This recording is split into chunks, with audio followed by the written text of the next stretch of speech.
So a few things that I think are good to know when one is considering to start angel investing is that it is actually a lot of work.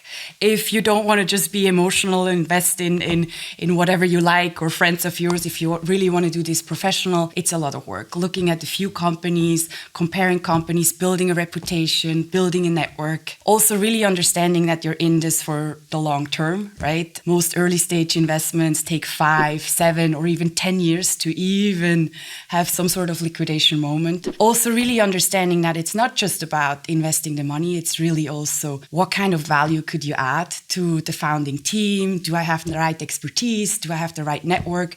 What can I give them to be not just dumb money, but actually smart money? And also reserve a little bit for follow-on investments. Founders will raise more rounds, so it's great if you can be a long-term partner, and also just strategically it makes sense, otherwise you get diluted as an investor quite quickly. That's, for example, something I didn't really understand when starting. So I would make things a little bit more different. I would be a bit more professional, also thinking about what's my personal investment strategy, with whom do I like to co-invest? Do I do this alone, or do I do this with a group, or do I do it with other individuals?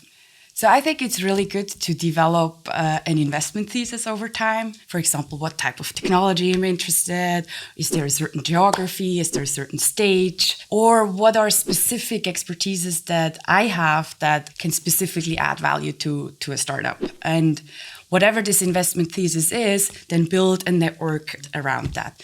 And either it makes sense to do this alone, it's a lot of work, or it makes sense to join a group. There's quite a few professional angel groups now in Switzerland. SIGTIC is, I think, one of the biggest and most active one.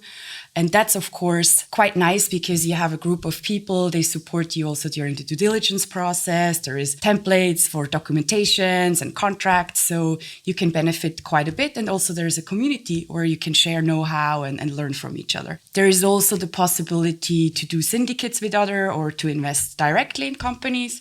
There is also the possibility to invest, for example, through an organization like mine, an early stage accelerator and fund. I think we're somewhere in between angel investing and VC. So our investors are quite engaged with our portfolio as well as with us, since we're quite a small fund. There's also the possibility to go into a bigger fund where it's really more managed for you and you're just investing the money and more or less receiving reports, but you have a very professional, almost service, and you're sure the startups are taken care of professionally by others. What is a good investment? In this early stage phase, it's really a lot about the people. We often at DART talk about a founder market fit because it's often pre-product or it's pre-revenue. So it's really more about, does the team have the right skills and the right expertise to bring this company to success? That's what we're looking at most strongly. And of course, you see this in the deck, you see this by talking to the founding team, you see this also by, can they